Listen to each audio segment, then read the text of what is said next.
On approach to the motorcycle, the examiner shall request the applicant to conduct a pre-trip inspection. Prior to mounting the motorcycle, check under the motorcycle for obvious leaks and obstructions. Inspect motorcycle for possible damage, preferably from top to bottom, from left to right, while moving in an anti-clockwise direction.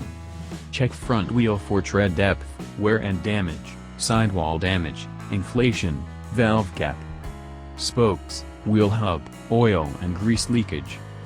Check front brake disc, S for wear. Check front shock absorbers, forks for damage, security and oil leakage. Check front mudguard for damage.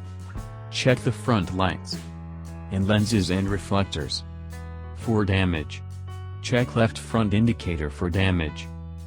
Check windscreen and fairing for damage. Check controls, the cables, the mirror, and brake fluid level.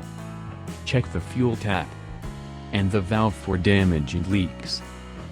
Check the gear lever and left front foot peg for damage.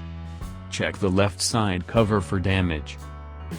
Mention that the battery also have been checked for damage. Check left rear foot peg, then the chain guard.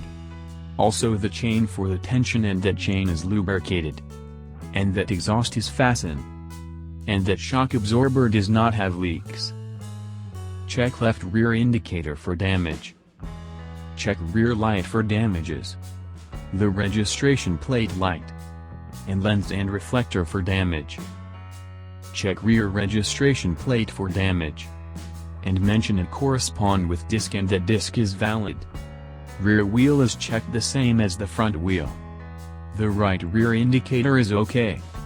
The rear brake disc and brake assembly is fine. And the right rear shock absorber has no leaks. Check right rear foot peg and side cover for security. Check seat for damage. Check foot brake for free play.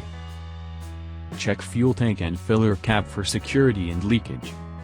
Mention that coolant and engine oil levels has been checked. Check right hand controls, the mirror, the cables and brake fluid level. Check right front indicator for damage and cleanliness. The applicant shall not be penalized for the following: should he or she fail to execute the pre-trip inspection in anti-clockwise direction, when he or she checks one wheel and later only refers to the other wheel, when he or she fails to check both sidewalls of a tire for damage, the